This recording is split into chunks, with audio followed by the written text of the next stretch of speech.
Vishalgarh Durganagar area's notorious drug dealer police raided Prabirul Alam's house late on Saturday night. 3 drug dealers were arrested with 80 containers of brown sugar with the help of secret information. Notorious drug dealer Prabirul Alam was arrested by Vishalgarh police. According to the details of the incident, the police came to know on the basis of secret information that drug dealers are moving in the house of Prabirul Alam. On receiving this information, the police raided the house of the accused. 3 drug dealers were arrested. They are Tuton Kabir and Jalal Mia along with accused Prabirul Alam. 80 containers of brown sugar along with illegal cash was recovered from them. Police arrested them and started investigation, said the OC.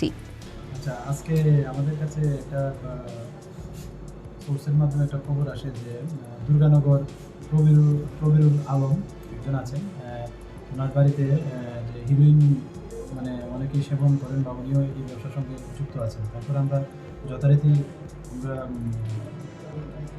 Officer এবং staff women police নিয়ে আমরা red করি এবং প্রায় না আমরা count করে দেখেছি 80টার মতো হিরোইনের যে কোটা এগুলো পাওয়া গেছে, টাকা বরাদ্দ হয়েছে, প্লাস এমটি খালি কোটাও পাওয়া গেছে। এগুলি আমরা সিজ করেছি এবং যথারীতি আমরা এই পারপাসে বিশালগড় মামলাতে একটা মামলা নেব বিশালগড় থানাতে। আচ্ছা, কতজনকে আমরা এই মামলাতে এখন পর্যন্ত 3 জন অ্যারেস্ট হয়েছে, আরও হওয়ার সম্ভাবনা আছে।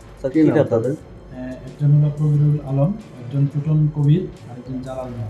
স্যার, প্রবীর এর আগেও এনডিপিএস মামলায় অ্যারেস্ট হয়েছিল এবং রেলপথে সে গাঁজা পাচার করে বলে একটা অভিযোগ রয়েছে। প্রাথমিক জিজ্ঞাসাবাদে কি এরকম কিছু তথ্য আপনারা পেয়েছেন?